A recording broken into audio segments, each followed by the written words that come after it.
Thank you all for joining us for another Locomotion webinar. We are almost there actually with these webinars. We're towards the end. The project has actually ended in June, so we're just doing a couple more this month. So the details of other webinars to come will be on our website. And as in our recent sort of other webinars, we listed all the webinars we've done so far. So if you want to catch up with them, the recordings will be available on the website. And today's webinar, it's a great pleasure to have Professor Greenhalgh from Oxford, who is one of the leading researchers in qualitative research in the country. And Trish also leads the work stream 1 of Locomotion, particularly the quality improvement collaborative. So just to mention, there is a Q&A box, so people who want to ask questions as we go along, they can post their questions, and the others in the meeting can respond to them. Tom, can I just check whether they use the chat function or the Q&A? The Q&A, if people can, we keep it in one place. Yeah. Please use the Q&A, please. And we can also take questions towards the end. I mean, whichever way Trish wants to do it. Over to Trish. Thank you so much. Yeah, thanks, Manoj. So can someone confirm you can see a slide saying the Locomotion Long COVID Quality Improvement Collaborative? Yeah, we can see it, yeah. Fantastic. So this is really the qualitative work package. And what I've strung two together, and I think probably the best thing is to tell you about the Quality Improvement Collaborative, and then have some questions, and then tell you about the ethnography work, because the ethnography work was not in the original plan. But we decided to do the ethnography, in other words, go around and visit all the clinics and actually sit in and hang out in the MDT meetings. We decided to do all that because of things that came up in the Quality Improvement Collaborative. So in a way, the QIC, as we call it, comes first, and then you'll see how it led into the ethnography. But I think because I don't want to talk for an hour, and I definitely promise you I won't, I'll split it. So is that okay? Yeah, it must be okay. Oh, no, it doesn't move on. There we go. So look, as everybody watching knows, this was a huge program of work. Manoj has led it, and the people who were involved in work package 1, there's a lot more people than I could fit on the page, but the people who are actually authors on the paper that's been published so far are myself and Julie Derbyshire and Cassie Lee, who is one of the clinical research fellows, Emma Lads, who's on my team, who's a GP, has an interest in ethnography, and Jenny Ciolta Smith, I hope I'm pronouncing the surname right. I couldn't find a picture of Jenny, and I thought I'd better ask her if I was going to put it. So I've put her little logo there.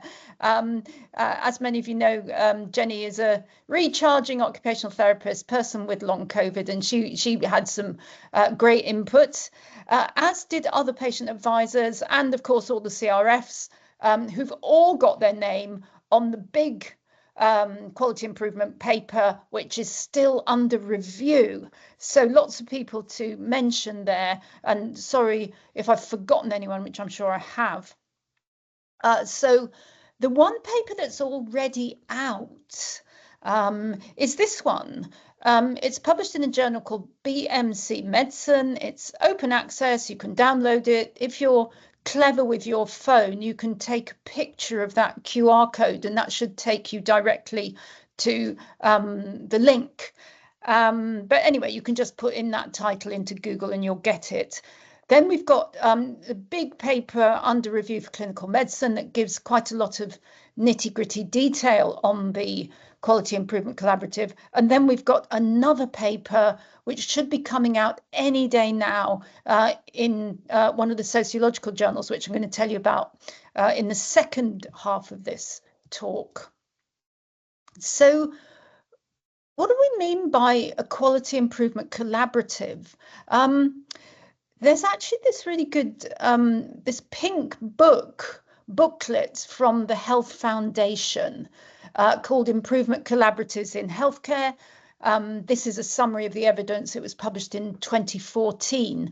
So it's not the most up-to-date thing, but actually if you're just sort of interested in this methodology, it's a really good summary.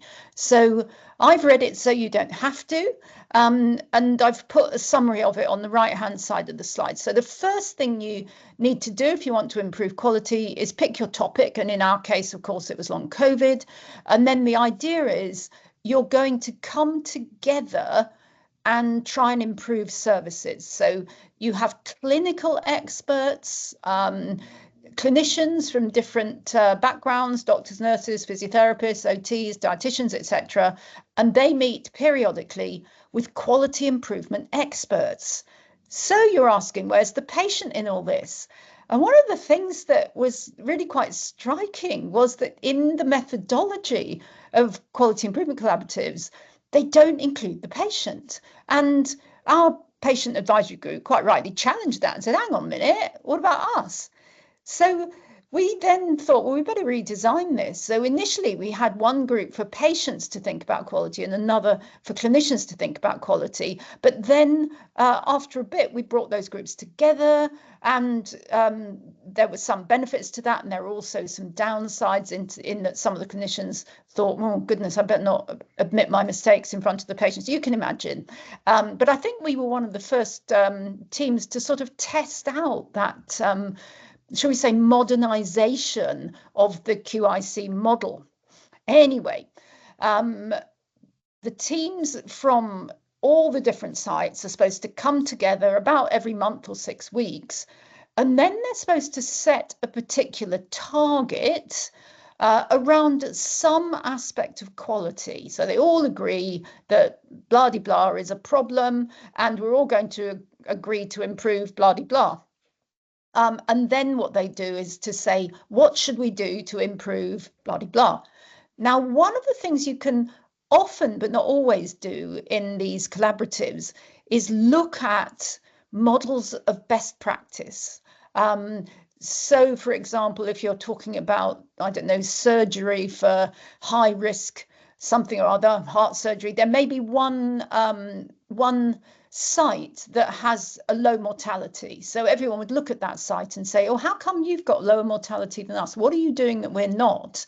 And then go around and try to reproduce good practice in the other sites. So, of course, there's data collection. You've got to measure things before you make the change, and then you've got to do the change, and then you've got to measure things afterwards. So it's quite heavily structured. And it also involves a lot of measurement and a lot of data sharing and a lot of trust. So we thought we'd set this up, and that was what was in the plan. Now, in some aspects of quality improvement, it all worked really well. But in others, we struggled. And it was particularly when I was writing up the big long paper, I found half a dozen examples of where we'd managed to improve quality through that kind of ratcheting up and everybody coming together and everybody looking at who was doing it better. But actually, in many situations, it wasn't that easy, and we were really, really struggling. And I remember, this must have been a couple of years ago, Julie was saying to me, well, what are we going to do? You know, it's not working out as planned. And I said, no, this is data, don't worry. We have to examine why it is we're struggling.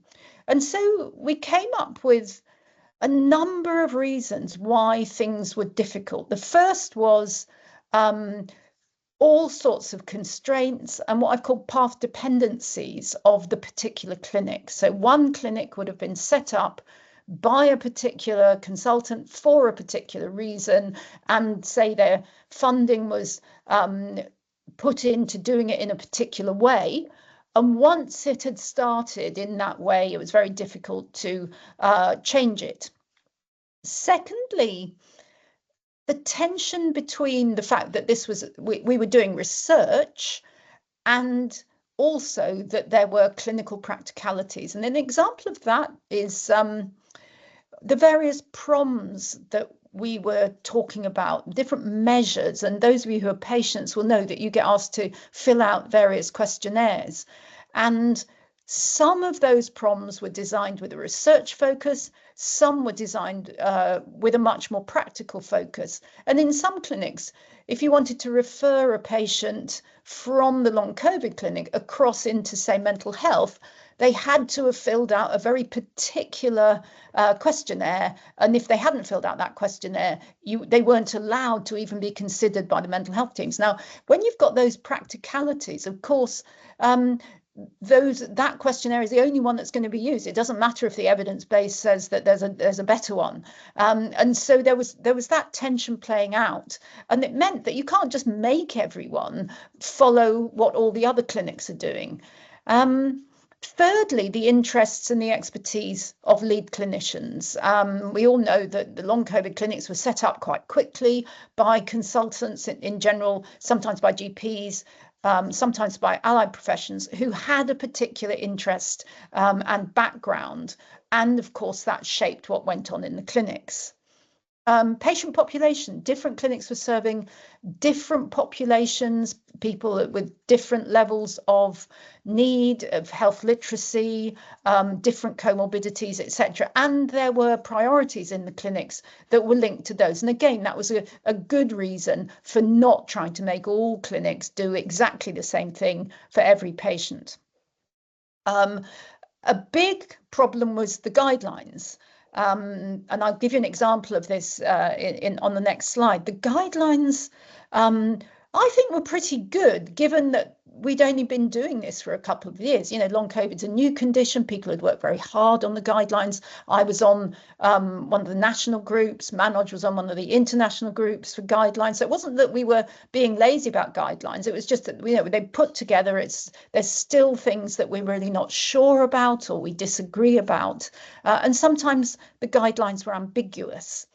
But another thing that was coming up in these quality improvement meetings, because we were basing them around the presentation of anonymized actual cases, it struck me looking at these presentations that individualized case management is very, very complex. Every patient seemed to be unique and was presenting unique challenges. And again, those of you who are living with long COVID will know that your particular illness is not the same as the next person's with long COVID.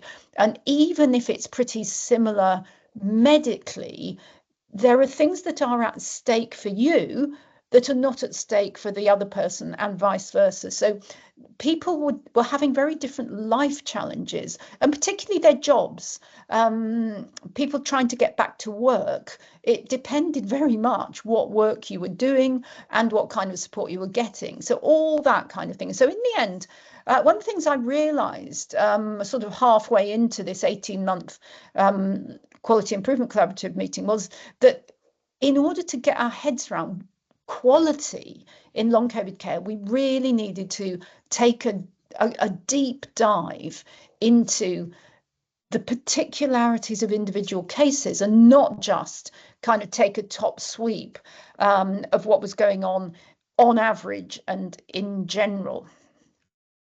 Now, I'm slightly run out of time today, so I've literally pasted this out of the paper, but here is an example. And this is data that Cassie collected from one of the clinics. It's an example of why a particular clinic initially refused to fall in with something that most of the other clinics were keen to do, which was to do the NASA lean test on every patient who came in through the door. So the argument was that we're perhaps missing POTS, postural orthostatic tachycardia syndrome, and that just because a patient doesn't complain of symptoms of POTS doesn't mean they don't have it. Maybe POTS is playing out differently in that patient, and they're just feeling wiped out. So we should stand everybody up in a very sort of systematic way, take their blood pressure lying and standing and after waiting for a bit, to make sure we're not missing that. But Clinic X didn't want to do that. And here's the reasons. The first is they said it takes time, it takes resource, it takes a member of staff, it takes up an entire room, and that room therefore can't be used for anything else. And as you know, it takes pretty much half an hour to get the patient in there, get the explanation, get them relaxed, all that kind of thing, and do the test. The next thing they said was that, hang on, this test is not the gold standard. It's unvalidated, and it's potentially misleading because it might give you false negatives and it might give you false positives. So the test comes out negative when you've got POTS and positive when you haven't. Thirdly, they said, well, we can't treat POTS anyway, so there's no point in testing for it. Then they said, no, it's a specialist thing. If we're suspecting that someone's got POTS, we should just send them to the POTS clinic.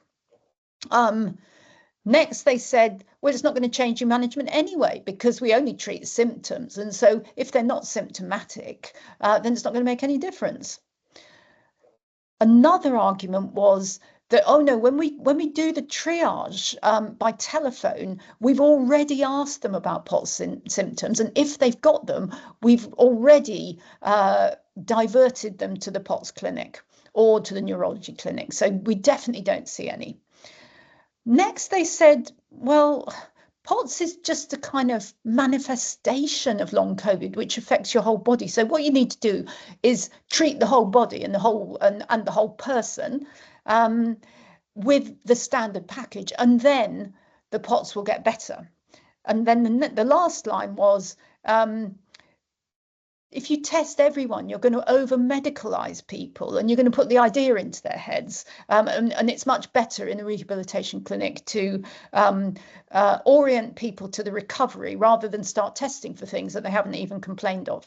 So those were the kind of arguments that were coming out from one clinic. And they weren't the only people who were saying it, but they were saying it collectively and quite emphatically. And in fact, they did come round and they joined in the NASA lean test quality improvement effort in the end. But I'm just telling you, I'm presenting this as an example of, oh, so the NASA lean test is really quite problematic from a practical perspective, from an evidence perspective, and from how it might change the dynamic of the clinic and what the patient goes through. Okay. Now, I could give you lots of other examples, but here's what we concluded from the Quality Improvement Collaborative. Firstly, that some variation between clinics is unwarranted. In other words, look, there's some things that clinics should be doing, but some of them are not doing it, and there's no excuse for that, really. That really needs to be sorted out. But some variation is what we call warranted variation. In other words, that's perfectly reasonable variation, and we shouldn't be trying to standardize everything. Secondly, that a lot happens at the level of the individual case, and therefore we need to ask questions at the level of the individual, rather than just say, did all these 500 people get the NASA lean test? We need to say, did this particular patient get the right assessment, the right tests, and the right plan for their needs? And finally, I became pretty convinced that I needed to visit the clinics, and we needed to study what was going on in the way of how teams actually assessed and managed individual cases. And that's when I decided, hang on a minute, we need to change the protocol and start hanging out in those MDTs and look in detail. And I should say, I initially trained as a diabetologist. I did diabetes for a few years, and then I moved into general practice. And I did a lot of work around diabetes quality improvement. And it was so much easier. It was so much more straightforward. And you could kind of measure things in a much more aggregated way than in the long COVID clinics. And so I was really struck by that. Now, I think that is the end. Yes, so that is the end of that. And I'm now going to stop sharing and see if there's any questions about the quality improvement work. Do I now have to look in the Q&A?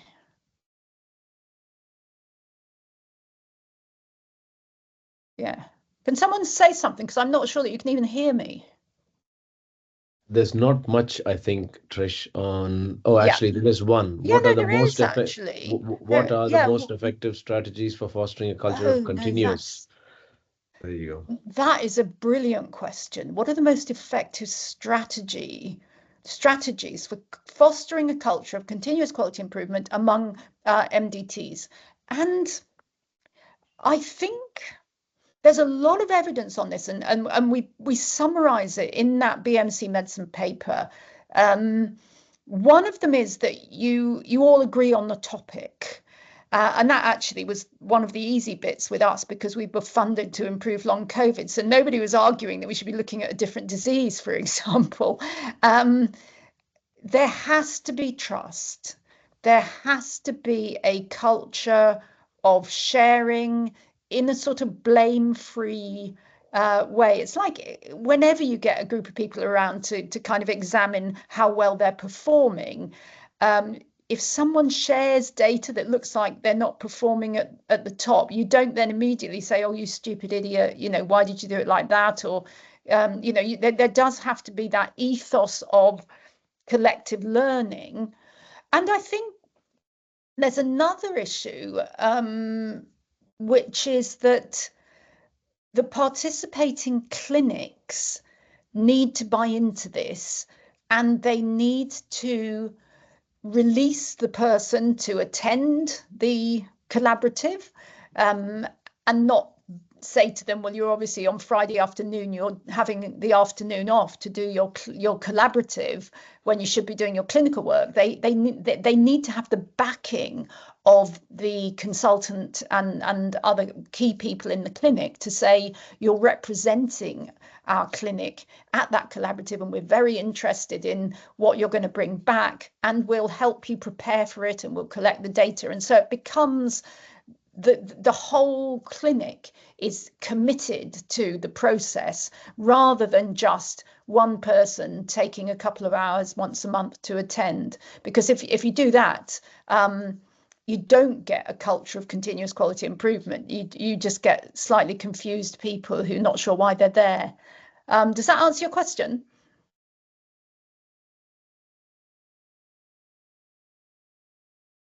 Oh, Claire's got her hand up. Yeah, can I just add to that? Because obviously I was part of the process as patient co-lead for Locomotion.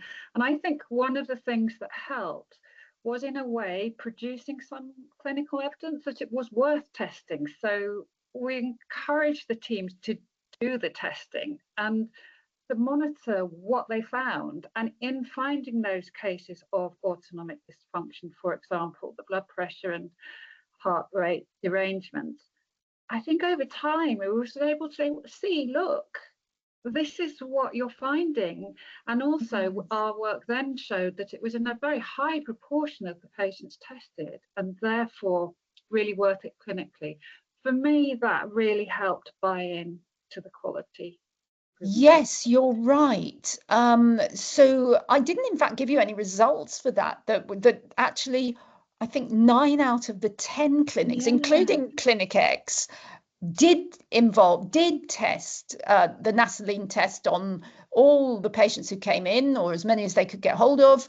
And as I recall, something like 10% of them had an abnormality. So 90% didn't, but there were, examples of patients who'd been suffering just terribly for months or years, and nobody had diagnosed them with POTS, and then this did. I'm still on the fence as to whether we should be testing everybody or whether we should be taking a more careful history. I'm not personally convinced, but then I'm not working in the clinics. But I think one of the things that particular exercise illustrated was how long it took to get the data, and how once people saw the results of those audits, then they started thinking, oh, maybe we could, and people changed their minds, and that was, and actually I should also say the patient input to that particular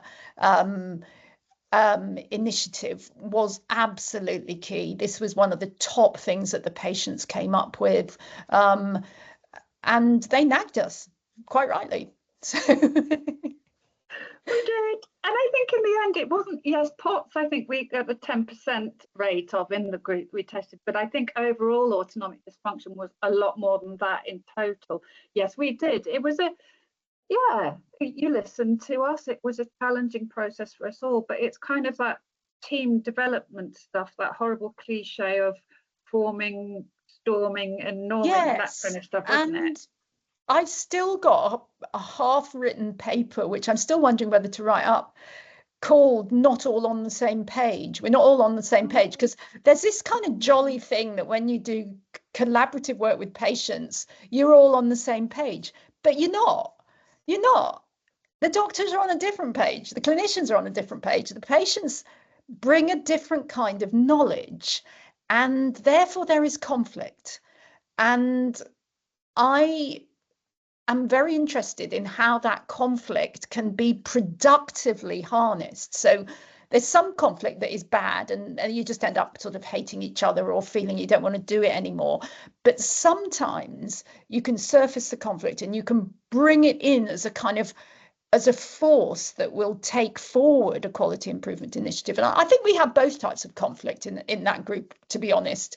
But in some cases, it did produce things that we just wouldn't have produced without the patients, but also without the conflict. But that's a separate thing. I'm not really talking about conflict today. So Trish, you've got Dr. Aditya who wants to ask a question. Yeah, he wants to ask also another question question on the chat. Aditya, over to you.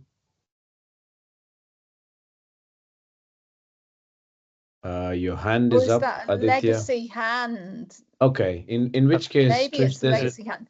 I've allowed, because people are muted, so I've just unmuted. So okay. Oh. So can I ask my question, sir? Yeah, yes. Sure. Please. Yeah, please. I'm totally excited, and I don't know, I feel so excited with having discussion with you, madam. So one question I have is, what is the role can artificial intelligence and machine learning play in predicting the patient outcome and improving the clinical decision supporting system?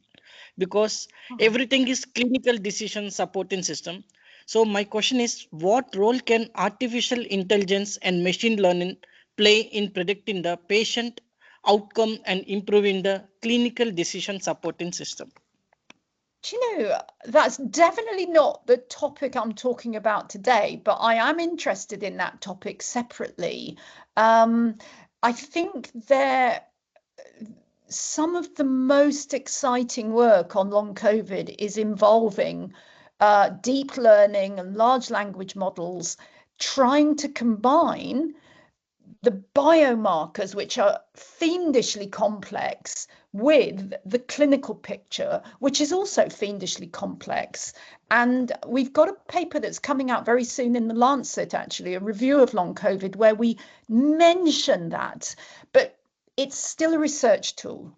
I don't think, and I'm going to ask Manoj to comment in a minute, I don't think we are ready yet to use machine learning, large language models in decision making relating to individual patients. But Manoj, you may be have a different view.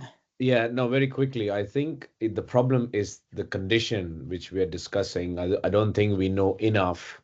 to apply AI yet to this condition. I know you can apply it to many other long-term conditions, but given our lack of full understanding of this condition, I don't think we are at that stage yet. But in future, we're getting it. Except Manoj, I'm going to Yeah. disagree with you. Okay. Maybe, just maybe, AI might help us precisely because we don't fully understand it. And there are so many variables. So I don't know. I'm on the fence about this, but I think that's a topic for a completely separate bit of research. So, okay, so you've all had a kind of chat So before you move on, Trish, there's one more interesting question. Do you want to take that? How much do beliefs and values interplay with evidence in terms of variation between clinics? Yeah, and how much? I think a lot. I mean, one example is you can tell the clinics that started life as a respiratory follow-up clinic. Because years ago, 30 odd years ago, I used to work as a clinical assistant in a respiratory clinic. And it was my job, maybe, 35 years. I was the most junior person there. And it was my job. Everyone who walked in had to blow into the meter and have all these chest tests of lung function. And some of the clinics that started off as respiratory follow-up clinics, absolutely everybody kind of has that kind of test. And that's not true, actually, because they all kind of morphed to a fairly large extent over time. But the chest clinics tended to do respiratory tests. The fatigue clinics, the rehab clinics tended to do the package of fatigue tests. Some clinics were quite keen on mental health, and everybody had to do the mental health test. And you could say, oh, well, that was indicated in that patient. But actually, you go to a different clinic and they never even knew about those tests. They'd be doing a completely different lot of tests. So I think culture, values, traditions, path dependencies were quite important. And of course, that begs the question as to whether, well, hang on a minute, if I've got long COVID and I happen to land in a chest clinic when I haven't got a chest problem, I'm not going to be properly managed. And that was precisely why we set up the Quality Improvement Collaborative, was to try and get rid of that unwarranted variation. But actually, two things happened. One was that most of the variation we found was warranted. And secondly, as I've said, the clinics did tend to morph in the general direction of a more rehabilitation focus. And that was partly historical, because when if you remember that right at the beginning, all this happened on the intensive care units with people being ventilated, and then the physicians that have been looking after the patient said, look, we've got to see you in 3 months, come back to the chest clinic in 3 months' time. And there were so many of them that they then set up a special clinic to follow up people who'd been ventilated on ICU. And if you've been ventilated, you got a sore chest. So that was all very reasonable. But then those same clinics started to see a different clientele of people who'd been to their GP. They'd never been ventilated. They hadn't even been hospitalized, but they were still fatigued 2 years after their COVID episode. And so even the most extreme respiratory focused long COVID clinic started to develop more of an expertise in managing the chronic fatigue aspects. Am I right, Manoj? Yeah. So is it fair then, Trish, to say that actually QIC is more needed in such conditions which are so complex than, like you said, you started off doing them in diabetes, where it's very protocol driven, it's straightforward, there's no such huge variation. So is there a case to say QIC is more needed in conditions like long COVID? No, I think it's the opposite. I think in that, if you've got a condition like diabetes, it's really obvious what everybody should be doing, because there's guidelines, there's biomarkers. You can manage that condition in a very biomedical way. You just got to measure everyone's HbA1cs, their blood pressure, all that kind of thing. The problem with long COVID is partly we haven't got the biomarkers yet, and we may never get them. This idea that just around the corner there's going to be this biomarker we can all use. But also, I think quality improvement collaboratives would be a really good idea but only if we change the way we measure quality. I think what we need to do is take much smaller samples. Say you give me a sample of 20 of your patients and demonstrate to me that each of those individual patients got the right package of care. I'm not saying you don't do any aggregated data, and then you bring some of your patients to discuss with others, then I think that would be a good QIC, but that's not quite how QICs were designed. So I think we need to sort of change it. Anyway, shall I talk about the ethnography? Thank you. Okay. Now I've got to remember how to share my screen. Where are we? Okay, so that was the conclusion from, oh, that's funny. So this is actually a summary of some work that we submitted quite a long time ago, but it's taken them a long time to review it and agree to publish it. But it's going to be published in a journal called Sociology of Health and Illness. I don't think I confessed that I once trained as a sociologist. I did a year of sociology, and it kind of inspired me to sort of look at the social dimension of healthcare interactions. So I've always been interested in this. Now, what do I mean by working knowledge? Because I just loved hanging out in those MDT meetings, which mostly occurred by teams with some people in the room, and then there will be other people joining on screen. So what I mean by working knowledge is complex knowledge that is shared and developed among a team of staff going about their collective work. So if you've been to a long COVID clinic, you see the psychologist, then you might see the occupational therapist, then you might see the consultant, and at some point they all come together and talk about you. Nobody knows everything about you. Not even you, because you might not know what your chest x-ray shows. You, the patient, have got kind of experiential, lived experience knowledge, which is extremely important as well. But actually, everybody's feeling a different bit of the elephant here. So how do teams pull that all together and build their working knowledge? So I'm just going to give you a tiny data fragment from about one single case, but the total data set was we observed 250 of these, and I also hung out with 50 patients who were being seen in clinic. So I'd sit with them for an hour while they saw the doctor, and another half an hour when they saw someone else, etc., etc. So there's actually just over 300 cases, and this is slightly fictionalized, by the way, because this is the case that we wrote up for the paper, or one of the cases we wrote up for the paper. So I wouldn't say that any resemblance to anyone real or imaginary is entirely fictional, because it's not, because this is actually based on a real case, but I've changed a few things. So the characters in this little play that I'm going to show you are here. Look, there's this MDT meeting, and there's Olga, who's the specialist nurse. There's Selma, who's a senior chest consultant. And then there's also Vic, who's doing a locum. He's the new boy. He's done a few of these, but everyone knows he's new. And he's only just become a consultant. There's Eleanor, the psychologist. There's Mark, who's the GP joining remotely. Fatima, the physiotherapist. Gemma, the CPN, and then on this particular occasion, the occupational therapist is away on holiday and so has sent their apologies. Now, I've shortened this, but I'm just going to tell you the story. So here am I watching this happening.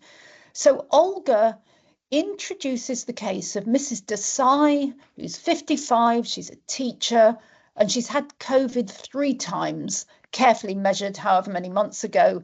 But the first case was unconfirmed, and I've highlighted in yellow some of the big uncertainties. So we're not really sure whether she had that first episode because the tests didn't exist then. But in each case, she had pretty classic history. She had flu-like symptoms, cough, breathlessness, fatigue, loss of smell. That's always a good one, isn't it? Headache.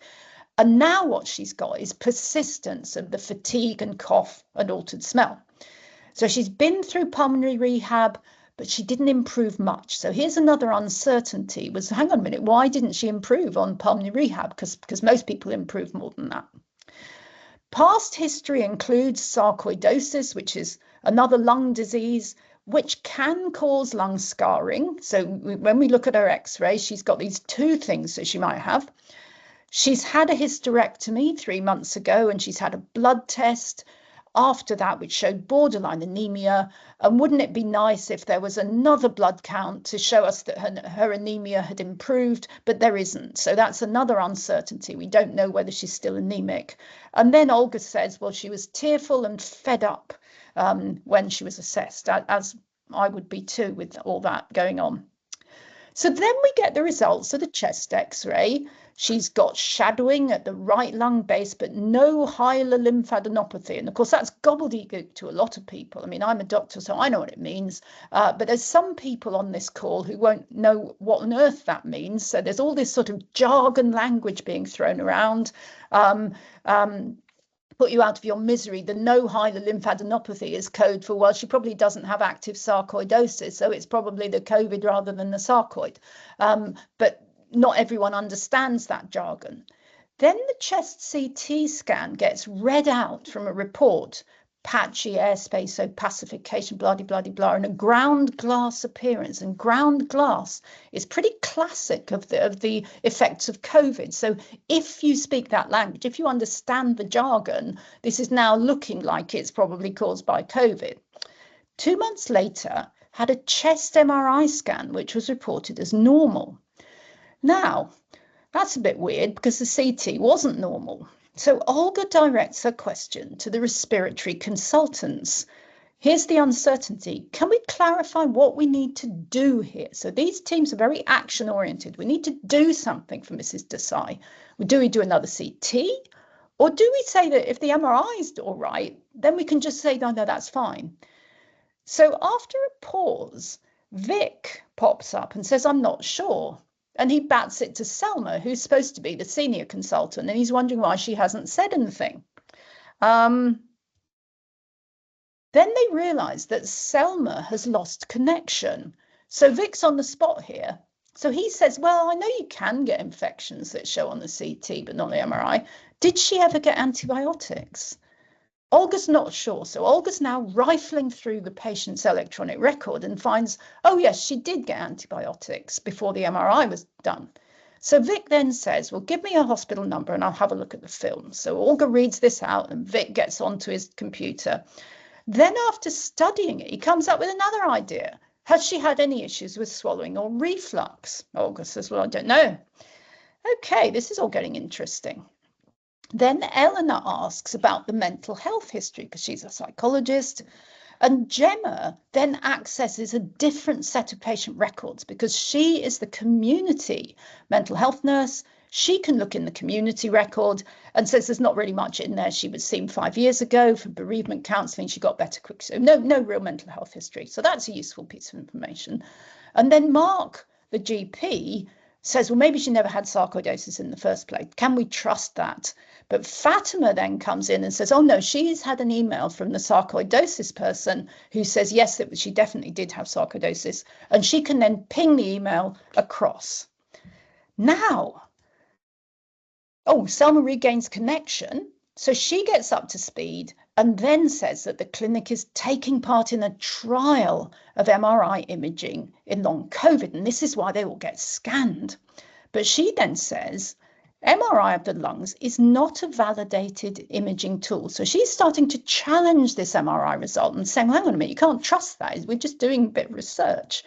And she explains, because the lungs are full of air, there's not that much to scan. And if you're not careful, you end up chasing the MRI result instead of treating the patient.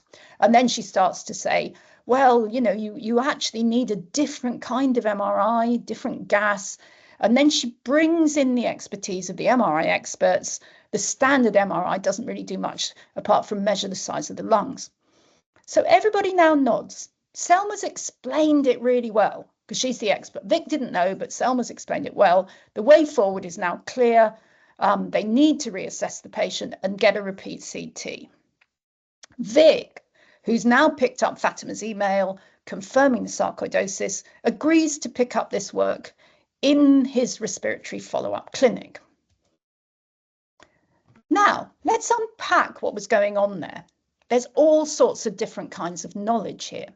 The first kind of knowledge is codified knowledge, test results and objective measurements, and those are on different patient records in different record systems. Secondly, there's narrative knowledge, stories about what's happened when patient tried this. Thirdly, there's embodied clinical knowledge. The physiotherapist, for example, carries around an embodied knowledge, which is why they can sort your knee out, but I can't because I don't have that knowledge. And then there's knowledge of what other people know and how far I can trust what they're saying. And then there's knowledge of the system. So if a patient has got this particular problem, who should see them in what clinic, that kind of thing.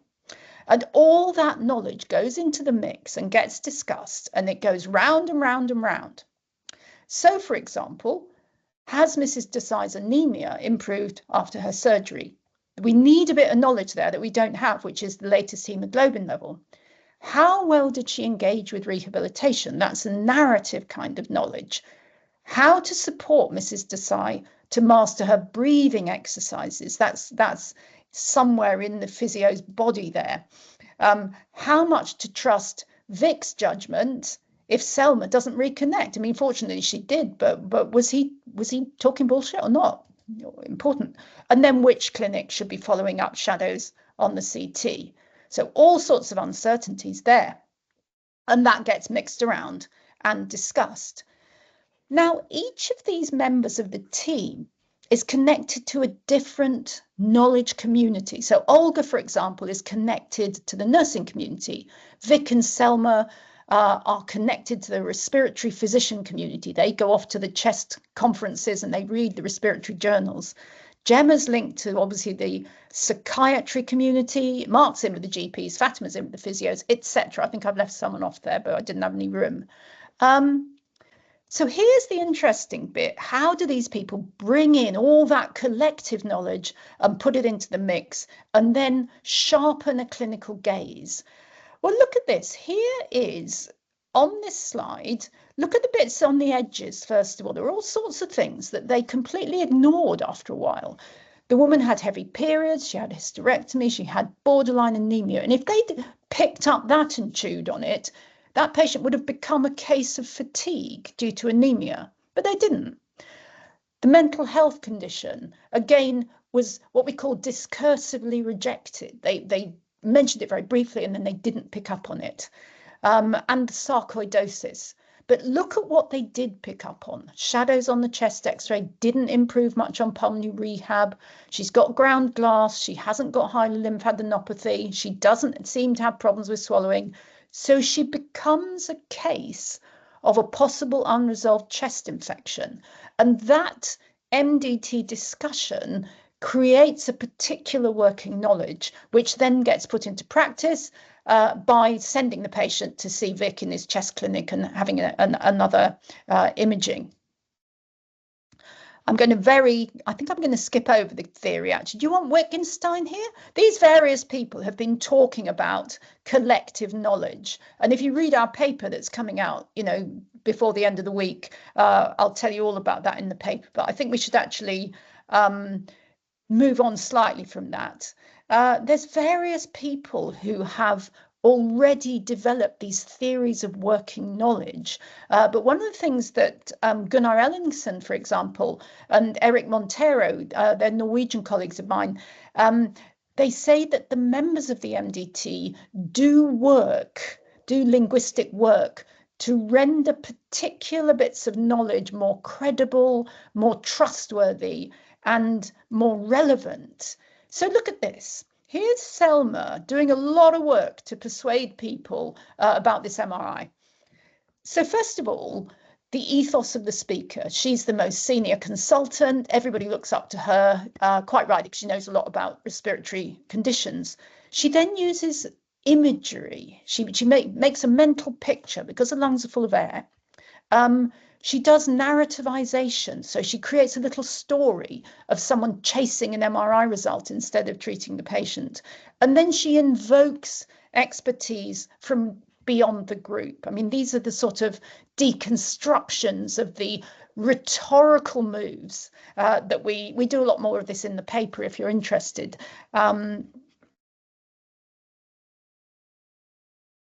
One of the things that we found analysing these notes on MDT work was the uncertainty can be very helpful. So when Olga asks, can we clarify what we need to do here, with the emphasis on do we monitor with another CT? All sorts of people then throw up suggestions.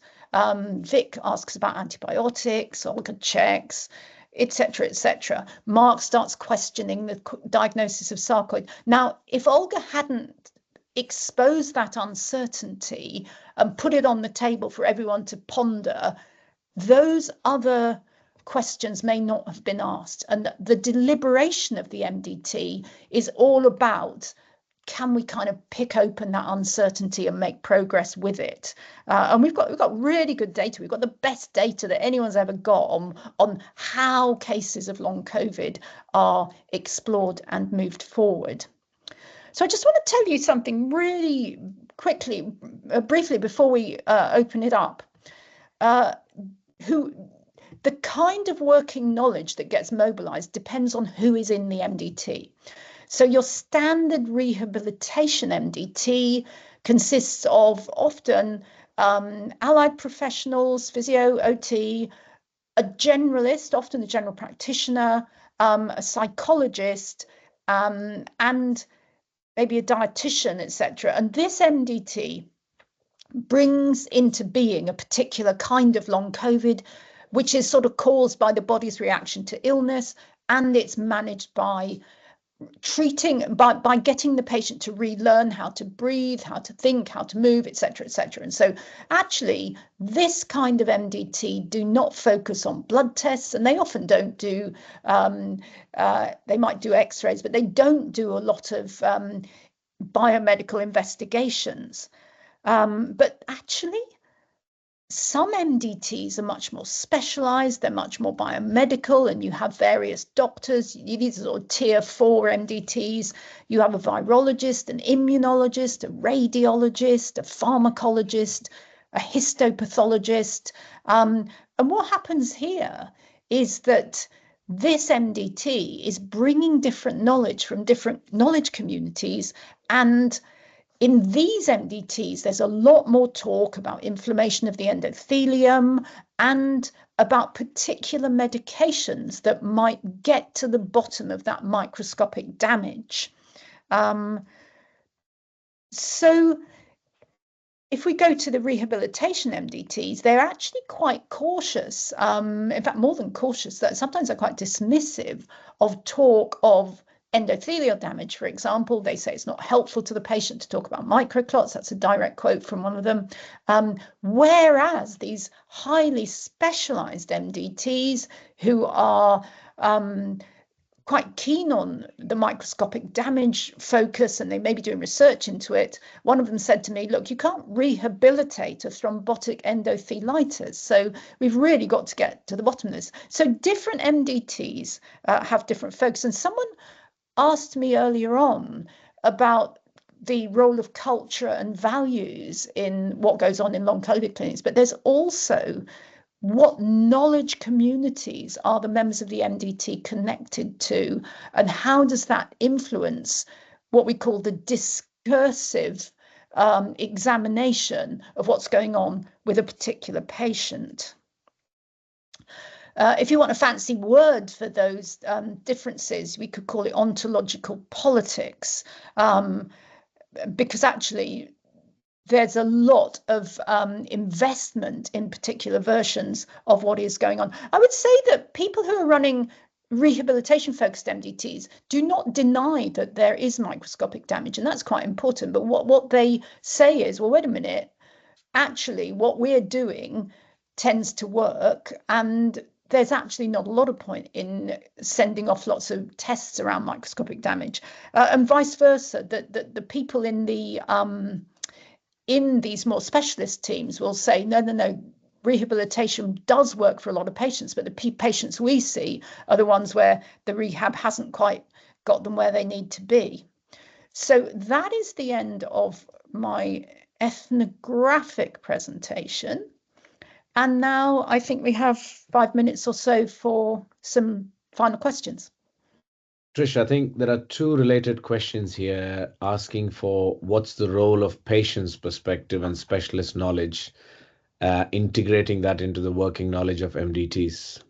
Yeah, it's a great question, and it's one that's been asked for many years, actually. Tessa Richards, who's one of the editors of the British Medical Journal, is also a kidney cancer patient, or I'm not sure it's kidney, but some abdominal cancer patient. She's been going for a long time back and forth to her own specialist, and she writes very eloquently about that. And she is passionate about the idea that patients should be there in the meeting when the MDT happens.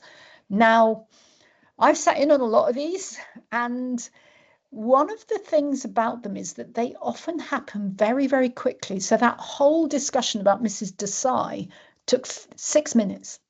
6 minutes, including Selma getting lost and coming back. Now, if we had the patient there, instead of getting through 15 of these in a clinic, we'd only get through 3 because, things slow up quite a lot. So at the moment, I don't think we can resource the patient being there. But also, I'm going to say something quite radical. I don't think I agree with Tessa. And I'm also a cancer survivor, and my case has also been discussed at an MDT meeting. I didn't want to be there. I didn't feel in any way that I was being done a disservice by the team discussing my case without me there. And the reason why I felt that is I had already had a really good, respectful, democratic discussion about my personal case with one of the members who I felt was going to go along and present my version, my views to that MDT. So, for example, I'd said, look, I don't want that kind of operation. I really want that operation. I want you to tell the MDT that, and that was conveyed, and I ended up having that operation. The reason why I, as a patient, didn't want to be there was because I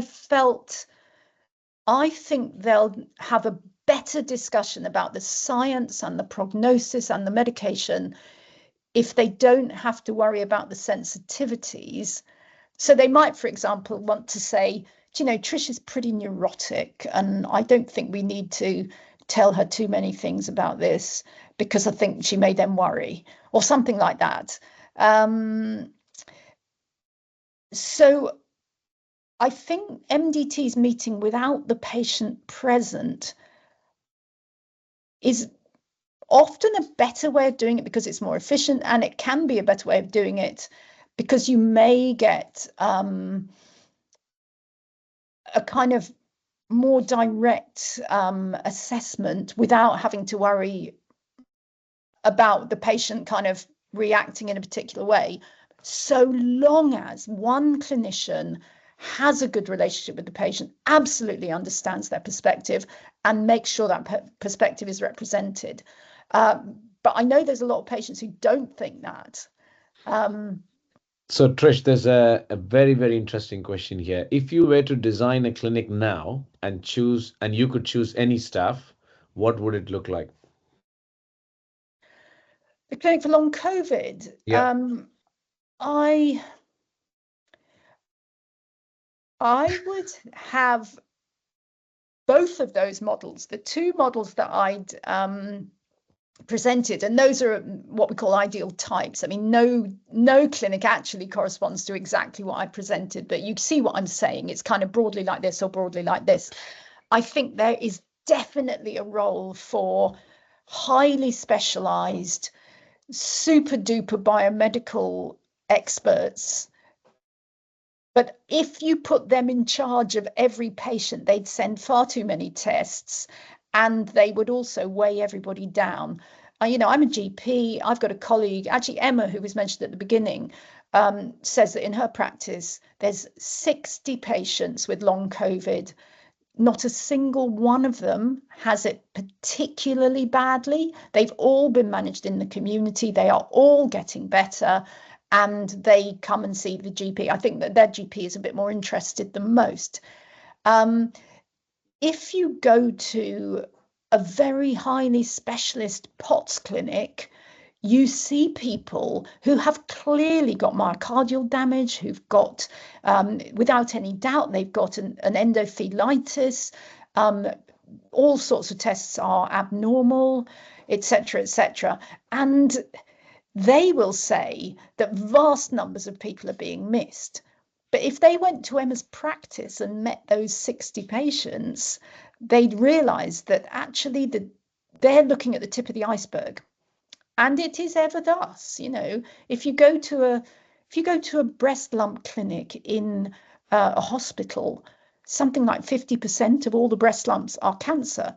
If you go to general practice and look at everybody who goes with a breast lump, only about 5% of them are cancerous, because it's general practice, and you know, it's people going along with something that is not cancerous. So I think we need the community-based generalist approach, but for the patients who are not improving, we absolutely need the other kind of team. And I would also say, I think it's quite good that we have different kinds of expertise in each clinic, but what we do need is proper pathways.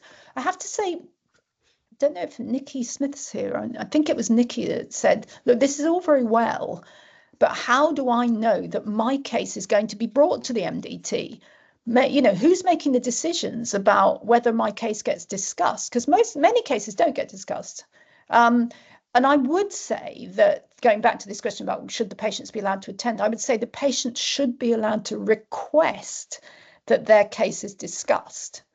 Yeah, that's great, Trish. Thank you so much. That's fascinating. I think we need to draw the meeting to a close. One final say from your hand is up, Aditya. Have you got one more question? Maybe we'll take a last one with just 2 minutes time for response. Aditya? No, I think that's probably a legacy hand. So thank you so much, Trish, and thank you all for joining. And the recording will be available on the website. We'll meet you again for the next webinar. Thank you so much. Brilliant. Take care. Thanks, Manoj. Thanks, everyone. Bye.